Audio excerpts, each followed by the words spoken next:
The views and opinions expressed on the following program are not necessarily those of the staff and management of Salem Media of Hawaii.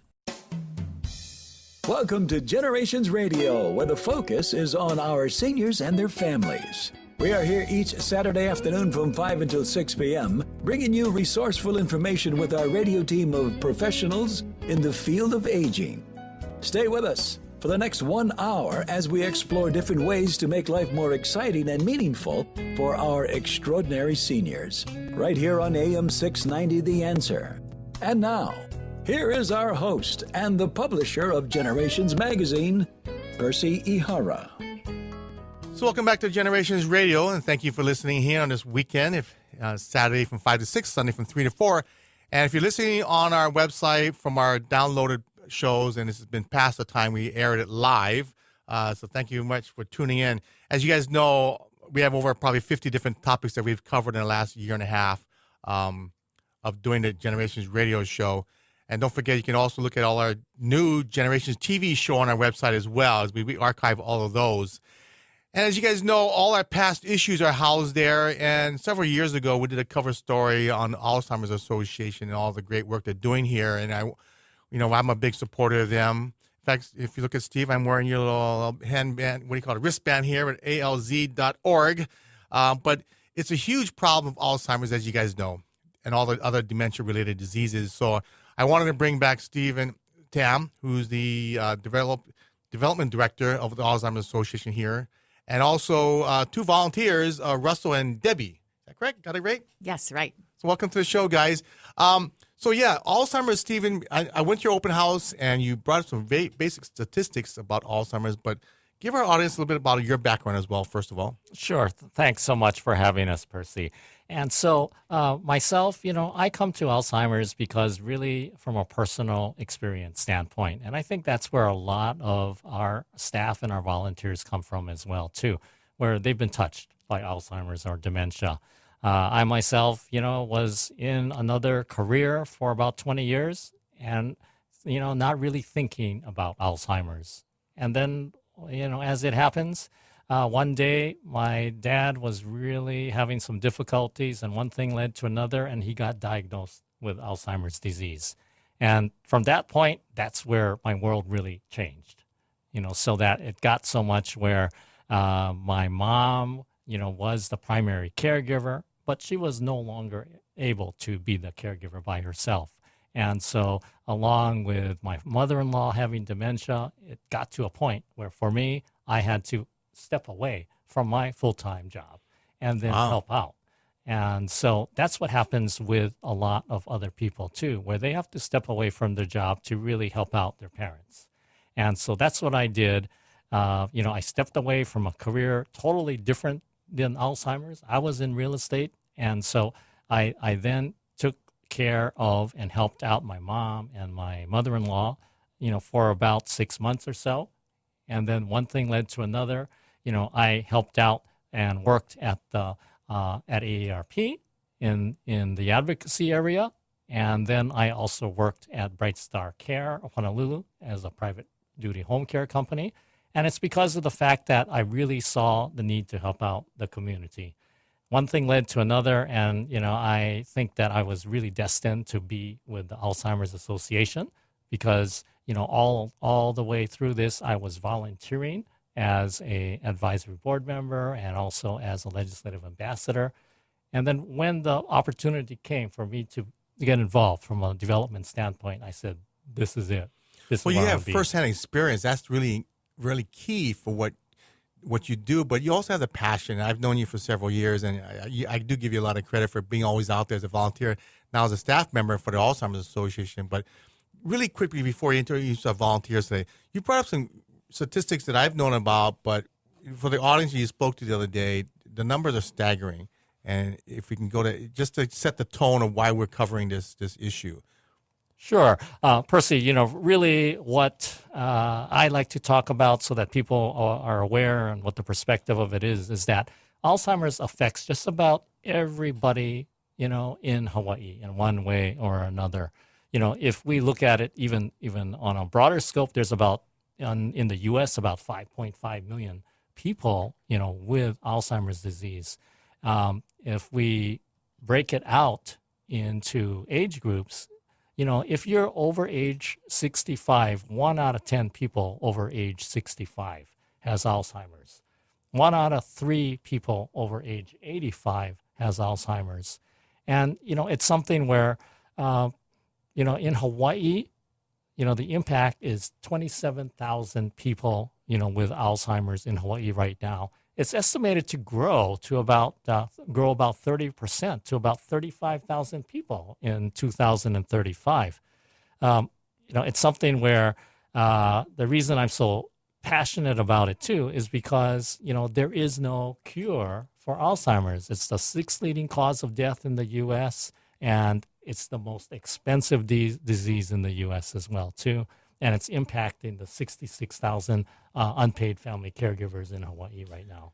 Now, that figure of 66,000 caregivers, I was talking to somebody about it the other day, and they go, wow, more caregivers than people actually have Alzheimer's? I said, yeah, it takes more than one person to care for that person has a disease. Yeah, because I just look at it from my own family perspective as well. Caregivers are across multiple generations. In fact, it impacts at least 3 generations, if not more, because when my dad had Alzheimer's, of course, my mom took care of him. I took care of him, as a child, as his child. And then also on top of that, my children, his grandchildren, were also involved in the caregiving. Yeah, it's a battle. When I first started working in this industry 15 years ago, I believe the statistic I saw was about 7 years life expectancy. 15 years forward, it's almost 10 years now. And it's a scary thought. And with Hawaii, us living so long, it's almost inevitable if you live to be 85, 90 years old, It's something where people sometimes wonder, okay, so Alzheimer's, it's so prevalent right now. Why wasn't it around, 60 years ago or something? Well, the reason that it really wasn't around so long is because, we can contribute it to what's happened with medical advancements and technology, because people didn't live, their lifespan was not that long before. So, if you were only living to 60 years old or so, chances are you didn't have Alzheimer's. Right. But now, because the life expectancy of a lot of people, especially in Hawaii, is over 80 years or so, chances are very good that someone is going to have Alzheimer's. Yeah. So here is Stephen Tam from the Alzheimer's Association Aloha chapter, and we brought 2 great volunteers, Debbie and Russell. How are you doing today? We're doing great and happy to be here. Thanks. Well, thank you for joining us. That's one of the things that we do as a magazine, as a resource for radio and TV, along with our social media and website, is that we want to have stories. We want to give the community information as much as we can. And your stories as volunteers, can you tell us a little bit about your story? Sure. I'll give you a little background first. I was a caregiver to my mother for about 3.5 years. I did it the way it would be a crisis mode, the way I caution or hope people don't do it. My mother lived in Pennsylvania, and I got an emergency call one day saying that she was in the hospital and would be discharged to a nursing home unless somebody was there to discharge her. So I immediately got on the plane, and to make the story a little shorter, I had her within the next three months. We had her diagnosed with Alzheimer's. I knew her memory was failing, but I didn't realize to the extent that it was. Mm-hmm. So she was diagnosed with Alzheimer's. We sold her house, sold her car, her possessions, distributed all her possessions, flew her back to Hawaii.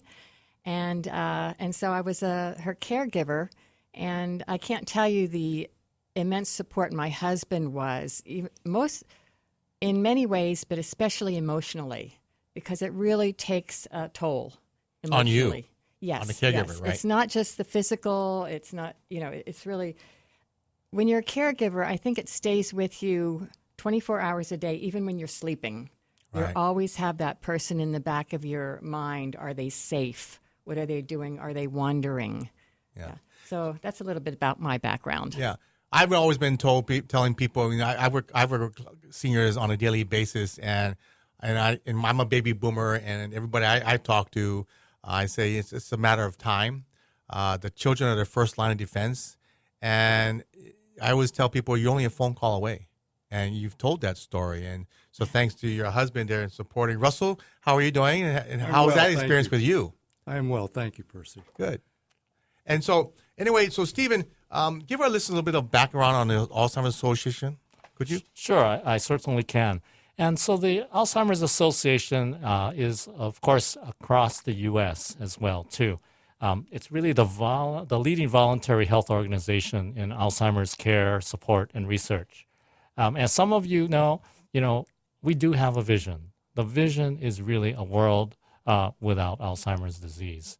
And, we really want to work towards eliminating that disease through advancement of research, to provide and enhance care and support for those affected, and to also reduce the risk of dementia through things such as brain health. And really, we look forward, and I personally look forward to the day when we can point to that first Alzheimer's survivor in Hawaii. And also, as we look at it specifically for Hawaii, Alzheimer's Association has what we call the Aloha chapter. And that chapter is the main office is located in Honolulu. It's actually in the Nimitz Center, which is where most people are aware of the New Ego Cafe and AAA Hawaii. That's where we are. And so we also have staff on the other islands as well, too. Kauai, Hawaii Island, and also Maui as well, too. And so, we want to make sure that we're able to serve people, across the state. It's something where, how we're funded, we are a nonprofit, and we depend upon fundraising events, such as the Walk to End Alzheimer's and the Longest Day. We do get government grants and government funding as well, too.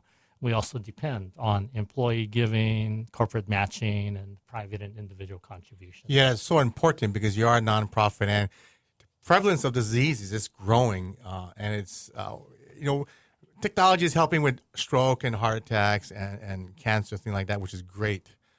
But Alzheimer's is still not a cure yet. They really, they've said crossword puzzles and Sudoku don't really help. Staying healthy may be the best thing, but really quickly, I know a lot of people, when I got in this industry, and I don't know about you, Debbie and Russell, but when they said Alzheimer's and dementia, I didn't know really, I still don't know exactly the difference. I hear dementia is the overall disease. Is that correct, Debbie? Yes. When I give presentations, that's one of the most common questions that I'm asked. What's the difference between Alzheimer's and dementia? So you can think of dementia as an umbrella term. Just like soup, and you would have chicken noodle, you would have bird's nest soup underneath of that. So you have dementia, and Alzheimer comes under that. It is the largest segment of all dementia. It accounts for about 60 to 80% of all dementia cases. And there are other ones as well. Another common one would be vascular dementia, which may happen after a stroke or a series of mini strokes over time. Right. Yeah, there's several others, but that's the main...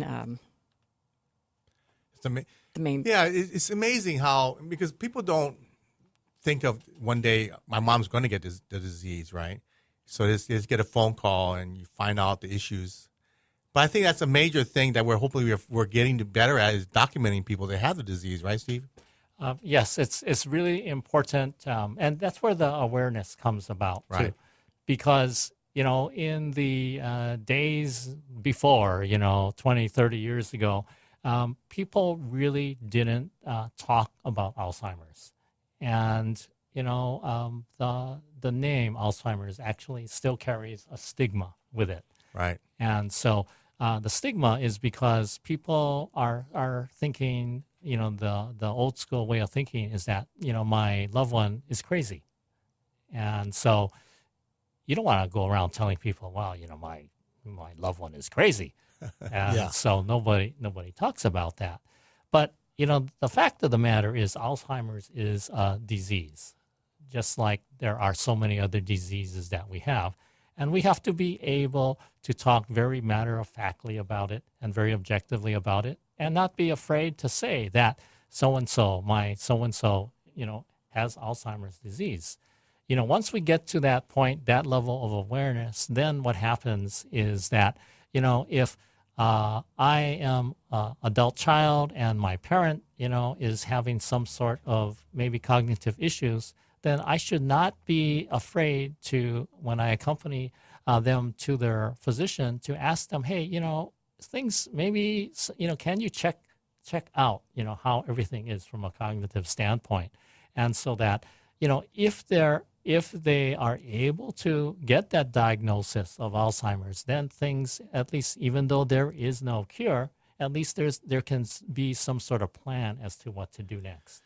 Yeah, but isn't it kind of sometimes doctors don't have time to do the diagnosis, so they say, "Oh, your mom's just getting old, Stephen." Yeah, you have to be kind of an adamant. You have to be kind of your parents' advocate, don't you, Debbie? Definitely, you need to be an advocate. And what's interesting, too, sometimes when they are taken to the doctors, nothing shows up on the test. It shows normal. And so it's not uncommon that people would have to go back several months later for another diagnosis. Right. And so, Stephen, Alzheimer's in Hawaii, you mentioned 27,000, and it's going to increase 30% or 40%. I know each of you have personally been affected by the disease. So how are you seeing your families in Hawaii? How are they dealing with this? Are they still struggling? I know you have a lot of, we'll talk about your program, but your caregiver support group meetings, but how are families dealing with it right now? It's something like pointing to, and I won't talk about it in depth, but the ballistic missile, false alarm is very similar to, what we're facing with long-term care and Alzheimer's, where people know that there's a potential of a nuclear attack, but nobody does anything about it. Right. It's only when it really hits you right on smack in the middle between the eyes that you're then thinking about it. And then what happens is you then realize, well, I don't know what to do. Similarly, in terms of dealing with aging issues, as people get older, and, if we're talking specifically about Alzheimer's or dementia, people know that, there's a possibility that someone they know is going to come down with it, but they're not going to deal with it right then and there. Why? Because life is getting in the way. There's too many other things that people think about. And so only when it gets to the point where someone is in the hospital and they are going to be discharged that next day, then do they realize, okay, this is my alert. This is now someone sounding the horn that I better do something. But then it's like, I don't know what I'm going to do. Yeah, well, hopefully the hospitals are better than giving you a one-day notice. That's one of the things we do see. They might give a few days, or today's Tuesday, we're going to discharge your dad Friday. That's one of the things that we're going to have on the show down the road, is that talking to some case managers, talking to some social workers, talking to people that do placement, that some of the key questions to ask. But also, like I said, you have to be the advocate, don't you, Debbie? You must have talked to the doctor a lot, right? I have, and you really do, because you're the one that spends the most amount of time with that person. And so you see the daily decline in cognitive function and how it affects their daily activities. And so you need to be able, because like I said, they could be completely, appear to be completely like their old selves, the doctor's office. And the doctor only has a limited time with them. Right. So you need to prepare, what are the symptoms you're seeing? What time of day do you see them? And you really need to prepare and make a list, document. Yeah, that's journey. really important. When I meet with counsel a family, I tell them, always carry your book, notating who you talk to, when you talk to them, any contact information, the question that you asked, answers he gave you, because the doctors have, I heard, 8 minutes per patient. Mm-hmm. And it's a pretty scary thought when this diagnosis takes a lot longer. And a lot of times, I don't know about you, Stephen, your personal experience, but I've seen situations where doctors really don't care. Not to say they don't care. I said they don't have the time for that, or they just, your mom's old enough, and just live with it. They have to be documented. Yeah, Stephen? Yeah, it does have to be documented, and really a lot of it is really just looking to see, and becoming aware in terms of, well, what's happening, and, we like to talk too about, well, people also ask us, well, is it a normal part of aging, or is it something where it really is Alzheimer's? So, the thing is that just misplacing your keys every now and then is normal, and that doesn't mean that you have Alzheimer's. Right. But if you do things that or are no longer able to do things, and now that cause you to have a change in lifestyle, then that's when you really need to be able to, talk to the physicians as well too, to say, hey, maybe you need to look at my mom or dad. Yeah, I recommend people going to a specialist, neurologist, just because your general practitioner sometimes doesn't have the time. And hopefully you can ask as a child, as an advocate for your parent, to ask for a neurologist specialized. But Stephen, who gets affected by Alzheimer's? I mean, is there a certain type of individual that we're talking about, or is it just getting older people? So it's a disease that really knows no boundaries. It knows no difference in terms of ethnic background, educational background, geographic area. Whether you live facetiously, whether you live in Hawaii Kai or Waikiki or Lahaina, Maui, it's not like you catch the disease because of that. It's not the water. It's not that we know of anyway. Yeah. But we're finding younger people like the famous Pat Summitt, the Tennessee women's volleyball coach.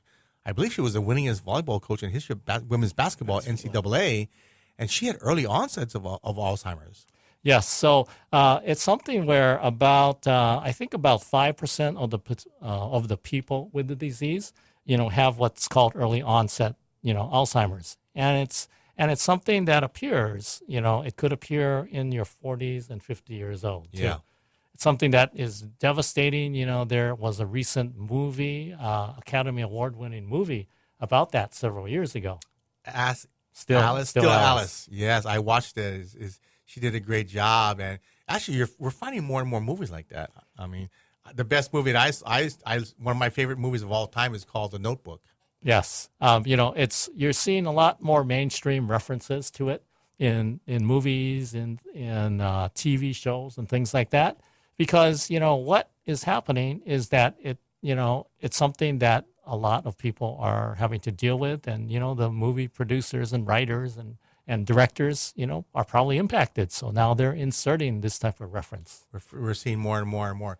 Before we take a short break, but a lot of people, don't they think it's inevitable they're going to get it if they live to be 85 or 90? Do you hear that attitude a lot? It's just normal part of aging? Well, yes, sometimes people think that, but no, Alzheimer's is not a normal part of aging. There needs to be a separate discussion because aging is really different. Aging is not a disease. However, the greatest known risk factor of Alzheimer's is increasing age. And of course, the majority of people with Alzheimer's are 65 and older. But first and foremost, it needs to be recognized as a disease like any other disease. And it's not just something that because you grow old, you will get Alzheimer's. Yeah. And a lot of times the doctor, like I said, doctors don't have time, but is there a test to determine Alzheimer's? There is no one test, to determine Alzheimer's. And so that's why I think part of it is that the doctors, are oftentimes don't have the time because you have to go through a thorough process to be able to determine, Alzheimer's. Yeah. And so can you request, is it very difficult, Debbie, to get when you're in mother's case, to get the doctor to talk to you and talk to your mother about the disease? I went to a center where they specialized in Alzheimer's, and they had a series of doctors there. So for me, it was not difficult at all. Yeah, for some people, it can be. A lot of people will start out with their family physician first, who may refer them to a specialist. And Stephen, is there a lot of neurologists here in Hawaii? I think there's more and more. It's something where we want to be able to educate the medical community about it because, what we found is that there's still a large percentage of people, and we estimate about 45% of the people with Alzheimer's, or their caregivers say that they were told of the diagnosis. So only about half of the people were told that they have an Alzheimer's diagnosis. So when you said it was 27,000 people in Hawaii, it could be 54. It could be more. Imagine if Wow. you were walking around with cancer and your doctor didn't tell you that you had cancer. Because we want people to know about the disease. And the reason that we want people to know if they have it, because even though it can't be stopped or reversed, a diagnosis is going to help out. What it'll do is it'll give a better chance of benefiting their treatment, more time to plan ahead. And it also, you can do clinical trials and then also to participate in decisions about your care and transportation, your living options, your financial and legal matters. And it also gives you time to develop a relationship with the doctors. That's true. So we're going to take a short break here, but we want to come back, and Stephen and Debbie, and of course, both of you here, we want to talk about, from the caregiver's point of view, what's available for them and all the great work you do with your support group meetings. So we're going to take a short break here. We're here with the Alzheimer's Association, so stay tuned. We'll take a short break. We will be right back with Percy Ihara from Generations Radio. If you have any questions or want to be part of our discussion, give us a call at 296-5467. That's 296-5467. This is Generations Radio on AM 690 The Answer. Did you know residential care homes offer a family-oriented atmosphere? At Caregivers Heart Hawaii, our kupuna become part of the family. The smaller environment allows for more personal attention. For example, there's no waiting to go to the bathroom compared to other long-term care options. The patient-to-caregiver ratio is smaller and help is faster. Over time, residential care homes are less expensive compared to other long-term care options. Our caregivers are experienced and enjoy what they do, and all homes are ADA approved. Don't feel stressed and overwhelmed or try to do this alone. Aloha, I am Ku'unani Demante with Caregivers Heart Hawaii. Let us help you with all your care home placement needs. Caregivers Heart Hawaii has knowledge and experience. For a free consultation and to learn more about us, go to caregivershearthawaii.com, where treating kupuna like family is our business. When you feel like Vegas, there's just one place to stay. Grab a drink at the Holo Holo Bar, there's just one place to play. We got a fresh, hot look, a new sports book. We got those local meals, just like Auntie cooks. Aloha spoken here. Check out the Cow's new renovated look and see why the Cow is Hawaii's favorite place in Vegas to stay and play.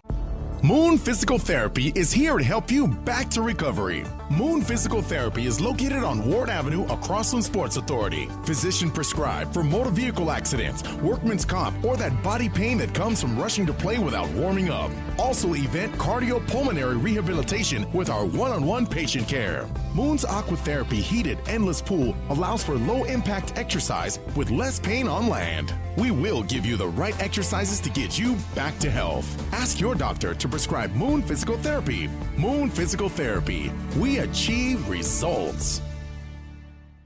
If you're new to Medicare, we can help you work your way through all the questions, the details, and the headaches.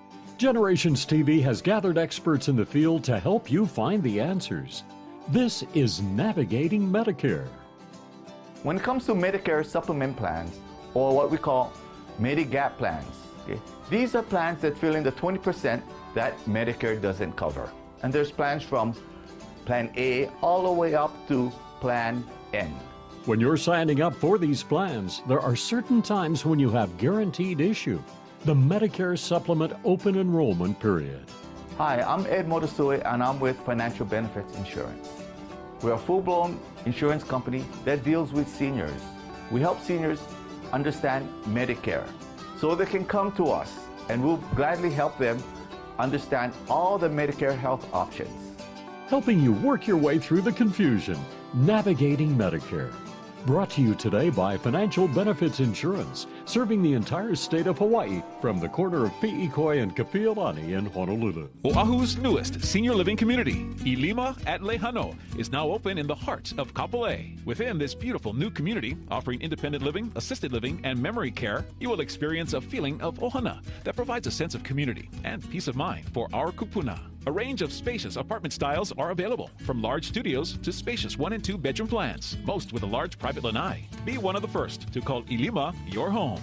Visit ilimaatLehano.com or call 674-8022. Got Vegas on your mind? Get Vacations Hawaii on the line. Vacations Hawaii offers weekly 4 and 5 night Honolulu to Vegas packages, which include 3 meals daily from $6.99. Stay at Hawaii's favorite casinos: California, Fremont, Main Street Station, and Orleans Hotel. Vacations Hawaii will get you there in comfort on deluxe wide-body 767 planes with complimentary in-flight hot meal service. Vacations Hawaii's frequent flyer program gives you future travel discounts and credits. So if you're ready to win big, call Vacations Hawaii at 591-4777 or visit PointVacationsHawaii.com.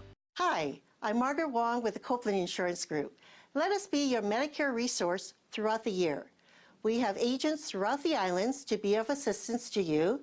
So if you have Medicare questions, we have the answers. Call us at 808-591-4877. Again, 808-591-4877. Thank you. We look forward to hearing from you. Today, more than ever, we local people are living longer than any other state in the Union, with more seniors, baby boomers, and caregivers. Generations Radio promotes the importance to be proactive as we all age. The radio team will focus on issues facing our seniors and their families, finding resources to navigate healthy aging along with financial, legal, and caregiving information. So join Percy Ihara from 5 until 6 each Saturday, right here on AM 690, The Answer. 591-4777. Shoo-doo-wah. Who's got the best deals in Vegas around? Shoo-doo-doo. Call 591-4777 today. Vacations Hawaii. Vacations Hawaii. Vacations Hawaii. Good luck, we go play. 591-4777 today. Good luck.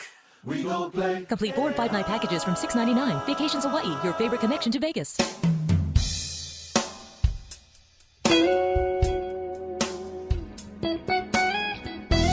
Focusing on the issues facing our seniors and their families today. Here's our Generations Radio host, Percy Ihara. So welcome back to Generations Radio, and thank you for tuning in. You know, we had mentioned earlier in the year that we're going to be focusing on caregiving. And the second half of the show, as you guys know, we're talking about Alzheimer's disease and the dementia-related diseases. And we're going to focus on that. Hopefully we'll see you back again, Stephen and Debbie and Glenn, but Russell, rather. But we wanted to focus this side. As a resource magazine and everything we do is we want to provide resources for families that are dealing with the disease. And I know, Debbie, you guys do a lot of support group meetings, but how do you deal with the families? I mean, you had mentioned during the break that sometimes the families don't want to know that their loved one has Alzheimer's, yeah? Well, people are in denial. Like I said, it's a shock when that diagnosis comes. And they don't want to know. They'll justify it. You know, mom's behavior is because she was tired. She didn't get enough sleep last night. So there's denial on both sides of it. Yeah. But as far as the support groups that they have, the caregivers know very well that what they're dealing with, and they want help. Yeah, I have several friends of mine that are caring for their loved ones and their parents. And in fact, I was playing softball, and one of my buddies I played ball with wheeled his mother to the field. I said, "Oh, you're caring for your mother now?" He goes, "Yeah, I actually live with my mother now. He's taking care of her 24/7. She goes to the adult day center. His sister helps out, but life has changed. We had Dave Nasani on, the caregiver's caregiver, and he was talking about how, you know, after he's been caring for his wife for half his marriage now, 21 years, and it's something that, you know, if you meet the wife Charlene, you really realize who's benefiting. I think they both benefit by that relationship they've had for 42 years together as marriage. But Stephen, real quick, I wanted to talk about statistics on a disease and impact in the state of Hawaii. Can you give our audience, because a lot of people think they see the disease, they see the friends caring for somebody, but the financial numbers are staggering. Yeah, Percy, Alzheimer's is very much an eye-opener. And the reason for that is because if you look at it, Alzheimer's is a disease that people's people can live with that disease from anywhere from 4 to 10 years typically. So what happens in that case there is that the help that most people need is non-medical help. It's things that are called activities of daily living, right, which are things such as bathing, dressing, helping feed them, maybe transferring them from a bed to a chair or a walker or things like that. Activities like that are not anything medical, and so if there's a need for assistance on that, it's not covered by medical insurance. Right. And also, it's not covered by Medicaid. This type of assistance is not covered by Medicaid, and it's really something that is very much assistance that is needed in most cases, or in a lot of cases, on a 24/7 basis, because these types of activities you do 24/7 unless you're sleeping. So what happens there? We really face a huge crisis, really, where for family caregivers, they want to be able to help out their loved ones. What's happening is that they want to help out, but also it's a situation where they have to work as well too. Oh yeah, absolutely. And so how exactly do they do both of those things? And so it's something where the lack of caregivers, family caregivers becomes an issue, and it's something where it just is one where people are not really prepared to be able to help out on this kind of 24/7 basis. Yeah. But I know, one of the things I've always known about the Alzheimer's Association is that you guys have great support in various different ways, but the number one way, I think, is your support group meetings. Is that something, Debbie, that you and you folks administer a lot of times? We have meetings once a month. There's actually, I think 7 different support group that meet on the island of Oahu. And so 7? 7. Mm-hmm. Wow. There's also... all over the island? Everyone is all over the place? All in different places, spread out. And so we meet once a month. And so what kind of, can you, off the top of your head, where are some of the locations and times? Let's see, there's Aiea, Mililani, Makiki, Pearl City, I think Pearl City, right? Kaneohe, Kailua. I'm missing, Kapolei. New Valley area. New Valley. Wow. And how and also on the neighbor islands too. Right. So give me the format of how that your support group meets. All right, that way our listeners can get a better idea. How is it run, and what are a lot of takeaways? Are there different levels? Because I know I've spoken to at one of your groups a while back about the financial side of dealing with this disease for the caregivers. People come in at all different levels. They may be just beginning their caregiving journey. They may be towards the end of it. And I think that's really valuable too, because they've been there, they've done that, and they're very, very supportive and encouraging of one another. And it's a place where caregivers can share anything without feeling that somebody is judging them, because they have experienced it. They share things that they might not even tell their family and friends. So it's a very comfortable setting we have. We have people introduce themselves. They can share what's going on in their life, what's on in their heart, if they choose to, but they don't have to either. Right. But I hear a lot of times it's just a gripe session. That's one of the misconceptions. Really? I will holler that out. Yes, it's just not true. It does help to let people vent sometimes, and that's a healthy thing. But we don't let them stay there. And that's the thing. And we do talk about things even like attitude, that caregiving is an interesting thing because caregivers are sleep deprived. Sometimes they're physically unhealthy because of the demands on them. But there's also another side to it, too. If you think of it, it's an honoring thing, I think, to take care of somebody that you love. So to try and find the humor, we laugh a lot, too. We have tissues for 2 boxes of tissues on the table, one for laughing and one for crying, and we use them all. But a lot of times it's just really a pity party, don't you think, though? I would say I disagree with that. Yeah, Russell's going to. Russell? Yeah, we try to help people. You know, our focus is to encourage and support the caregivers, and that is our primary mission. And we try to change, or we try to present a way of thinking differently and try to get them off the mindset. Just for example, Percy, just to give you an idea, you know, I'll talk about something like Heraclitus gives a quote, "You never step into the same river twice." So I'll ask the caregivers, what does this mean? And then I might share that approximately we have about 60,000 thoughts that go through our brain every day, or our mind. And unfortunately, 80% of those are negative. Right. So it's an awareness thing. And we try to break it down like pretty much if you have a thought a second, 4 out of every 5 of those thoughts are negative. So how do you deal with that? You don't have to entertain that. We try to teach that you don't need to entertain that. You have a free will. It's an issue that you need to take control over. Otherwise, you will just be dwelling in negativity. And then Steve brought up the point that nobody's prepared to be a caregiver. You're not trained. You don't prepare for it. All of a sudden, it happens to you. And not everybody wants to embrace it. Some people will clearly say, this isn't for me. I can't do that. Others will try to embrace it, but they don't know how to do it.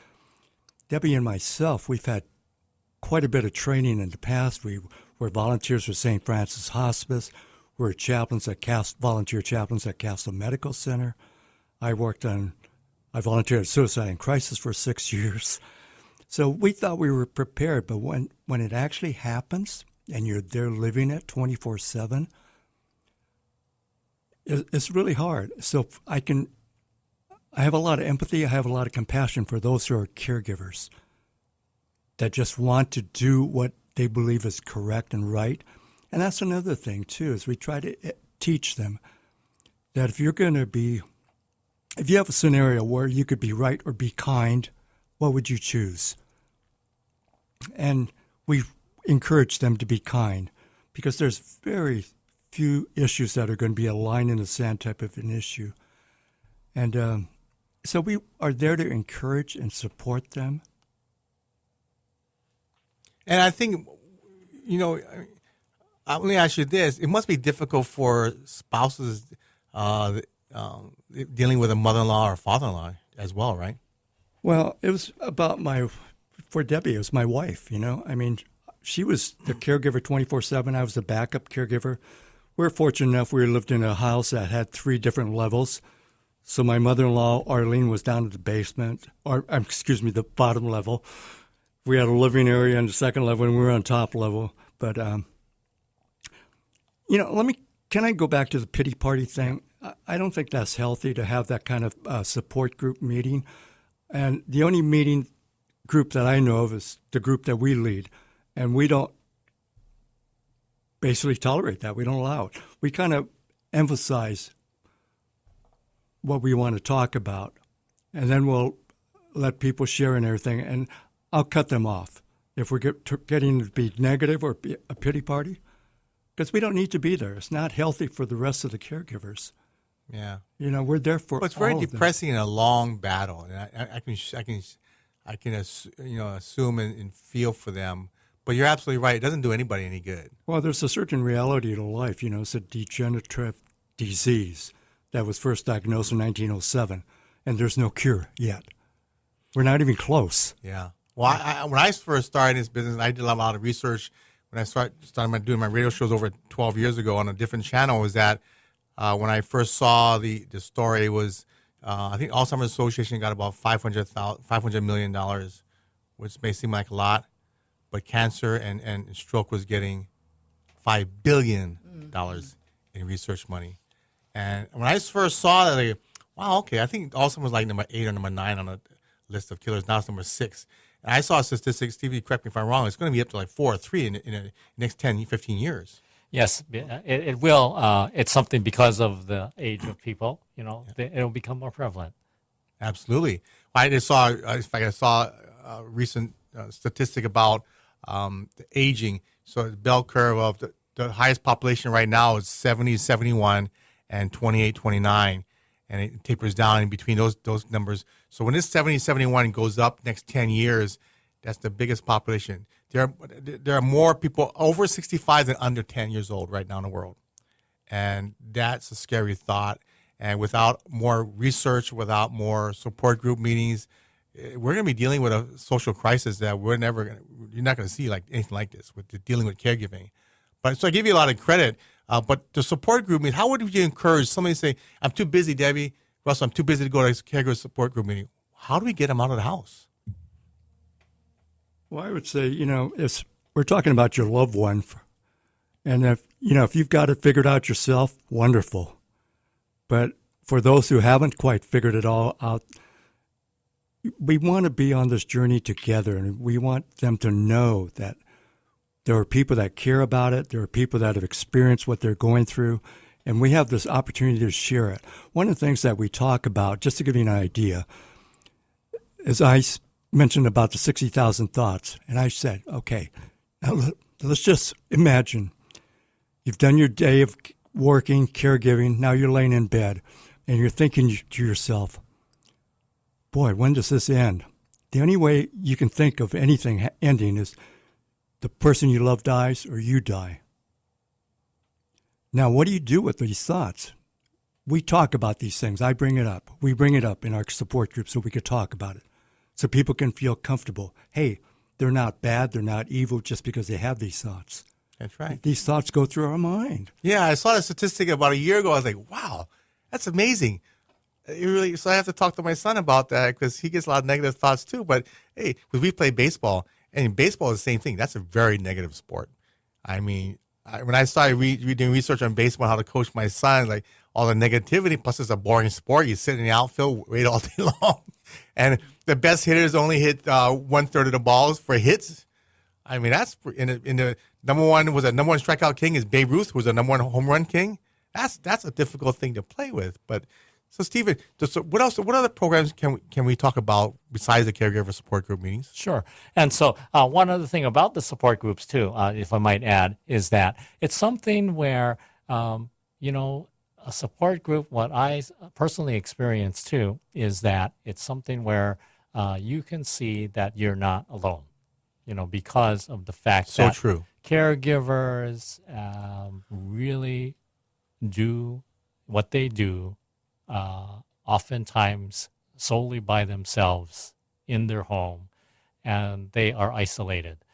And so going out, to be able to talk to someone, and see, hey, they're going through the same thing that I'm going through.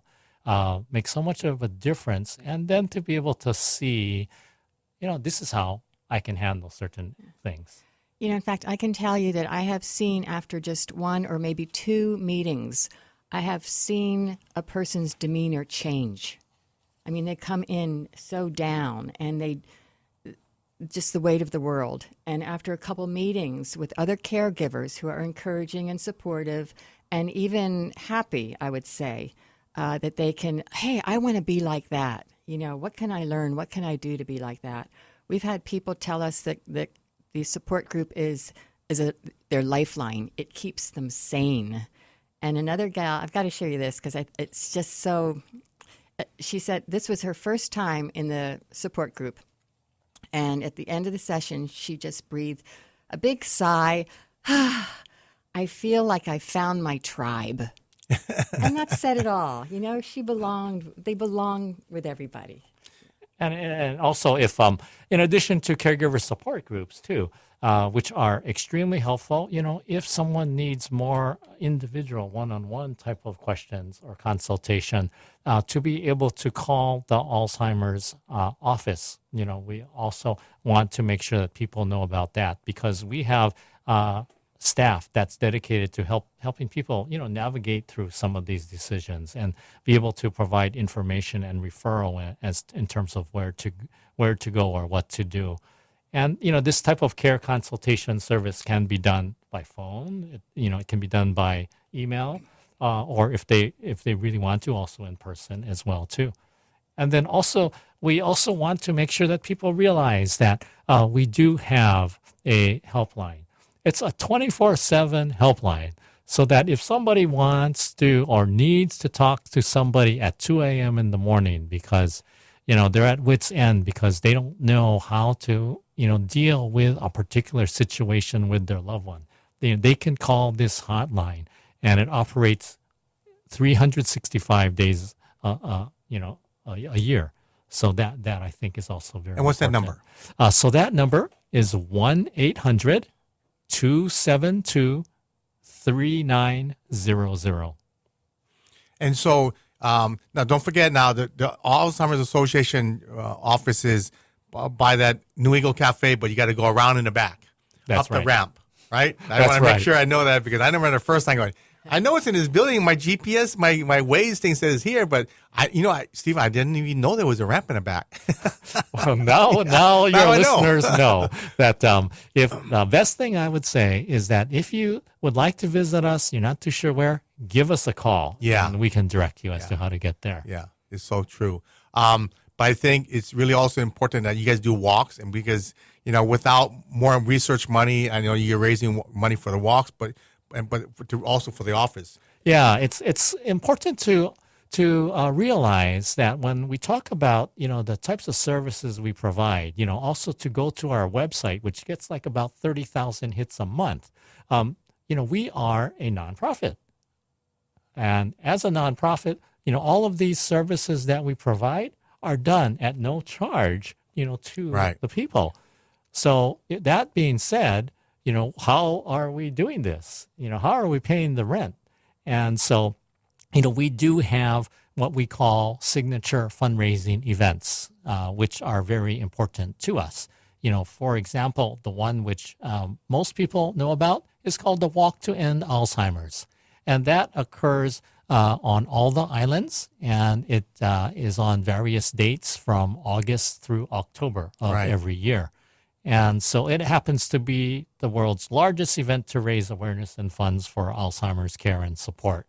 And so, we want to make sure that people are aware of that, and, that, they can get involved either by walking, on a team, and by raising funds by doing that, and also by helping us out not only on the day of the walk, but also before that. We have a lot of planning and organizing to be able to get that walk to come together. Because with 1,000 people that might go to a walk on Oahu, that's a lot of things to think about. Yep. And so, well, you know what you need to do? You need to get the politicians out there to stand behind you guys to support this disease, because it's something that, we go to Kupuna Caucus the first Friday of every month and advocate for more money, but we got to get them in that walk. Yes, we have to get them in that walk. That's an excellent idea, and we'll work on doing that. We also have something called the longest day, as well too. And so for those individuals that say, well, I really I'm not a person that likes to get up on a Saturday, and so what happens is that we offer more flexibility, for people with the longest day. They can create an event based upon an activity that they want. They can then do that activity and raise funds on their day, on their time. Yeah. So anyway, we got to end the show, but thank you for coming in. Debbie and Russell, one last tip for our listeners out there. What's the best tip you could give them besides coming to a caregiver support group meeting? I would. Oh, Russ is going to say. Go ahead, something. Debbie. Oh, okay. Me first. When you find out your loved one or you even has Alzheimer's, I would say, because people want to know, where do we go? What do we do from now on? And I would say, call Alzheimer's Association. And that's because you want somebody to walk alongside you to help you with the questions, to know what to ask, to help avoid the potholes. And so I think that's one crucial thing that you can do to help yourself. And also, I would like to encourage people to go to the website. It's alz.org. I think it's an excellent site. Yeah. And lastly, the phone number again, Stephen, because I forget Sure. the phone number as well. Or people in Google. Yeah, the number is 591-2771. And the website which people can go to is www.alz.org/Hawaii. Okay. Thank you very much, everybody. As always, aloha and live well.